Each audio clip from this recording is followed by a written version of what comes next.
ಪಾಪ ಕಡೆಗೆ B P L ಕಾರ್ಡ್ನಲ್ಲಿ ಸಿಗ್ತದೆ. ಒಂದು 5 ಕಿಲೋ 5 ಕಿಲೋ ಏನೋ ಧಾನ್ಯಗಳು ಸಿಗ್ತಾವ, ಒಂದಿಷ್ಟೇನೋ ಸ್ವಸ್ಥದಾಗ ಆಪ್ರೇಷನ್ನು ಮತ್ತೇನೋ ಆಗ್ತಾವ, ದವಾಖಾನೆಗೂ ಔಷಧ ಸಿಗ್ತದೆ.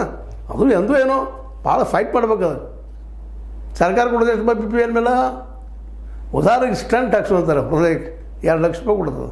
ಅದರ ಪ್ರತಿಯೊಂದು ಪ್ರೈವೇಟ್ ಆಸ್ಪತ್ರೆ ಇವತ್ತು KL ಇರ್ಬೋದು ಅಥವಾ ಇನ್ನೊಂದು ಅರಿಹಂತ ಅಂತ ಇರ್ಬೋದು, ಯಾವುದೇ ಇರಲಿ ಪ್ರೈವೇಟ್ದವರು, ಆ 2 ಲಕ್ಷ ಮೇಲೆ ಅಷ್ಟು ಮೇಲೆ ಮಾಡಿದ್ರೆ ಒಂದು ಇದಕ್ಕೆ ಸ್ಟಂಟಿಗೆ ಅದ್ರ ಜೊತೆ ಮತ್ತು 50, 60, 70 ಸಾವಿರ ಎಕ್ಸ್ಟ್ರಾ ತೊಗೊಳ್ತಾರೆ.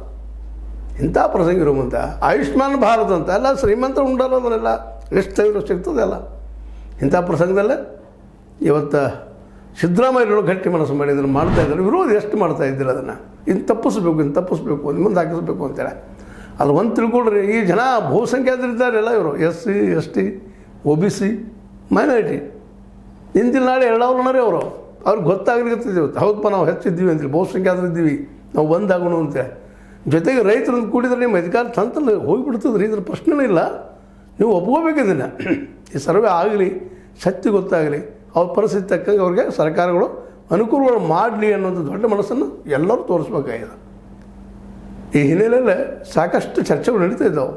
CS ದ್ವಾರಕನಾಥ್ ಅವರು ಆಗಿರ್ಬೋದು, ನಮ್ಮ ಸಿದ್ದರಾಮಯ್ಯನವರು ಆಗಿರ್ಬೋದು, ಅವ್ರ ಜೊತೆಗಾರರಾಗಿರ್ಬೋದು, OBC ಜನ ಆಗಿರ್ಬೋದು. ಪಾಪ ಅವ್ರು 2 ದಿವಸ ನೀವು ಕತ್ತಲ್ಲಿ ಇಡೋರಿದ್ದೀರಿ.